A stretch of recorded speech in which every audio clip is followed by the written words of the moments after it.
एक बहू अपने परिवार के लिए खाना बनाती थी। बहू जब भी खाना बनाती अपनी सासू माँ के लिए भी रोटी बना देती थी।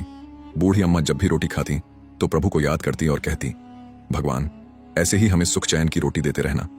बहू रोज खाना बनाकर सासू माँ को देती और बुढ़िया रोज यही बोलती, भगवान तेरा शुक्र है, हमें ऐसे ही सुख चैन की रोटी देते रहना। एक दिन बहू ने मन ही मन सोचा, यह बुढ़िया कितनी अजीब है, खाना तो मैं इसे खिलाती हूँ लेकिन गुणगान रोज भगवान का करती है, कभी एक बार भी मेरी तारीफ नहीं करती। अगले दिन बहू ने जैसे ही सासू माँ को खाना दिया उसमें चूहे मारने की दवाई मिला दी और मन ही मन बोली, आज देखती हूँ कैसे भगवान का शुक्रिया अदा करती है। लेकिन जैसे ही वह सासू माँ को रोटी देने जाती है अचानक उसे ख्याल आया कि मुझे ऐसा नहीं करना चाहिए। बहू ने वह रोटी बाहर कूड़े में फेंक दी और फिर दोबारा रोटी बनाकर सासू माँ को दी। वह सासू माँ से बोली, माँ जी मैं बाहर जा रही हूँ, आप यह खाना खा लेना। थोड़ी देर बाद बुढ़िया की पोती स्कूल से आ गई। अपनी दादी को खाना खाते देख पोती भी उनके साथ खाने बैठ गई। कुछ देर बाद बहू भी घर आ गई।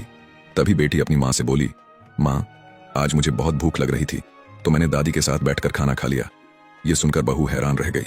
वह मन ही मन सोचने लगी, अगर वही जहरीली रोटी मैंने सासू माँ को दे दी होती तो आज मेरी बेटी वही रोटी खा लेती। कर भला तो हो भला। राधे राधे। ओम ओम।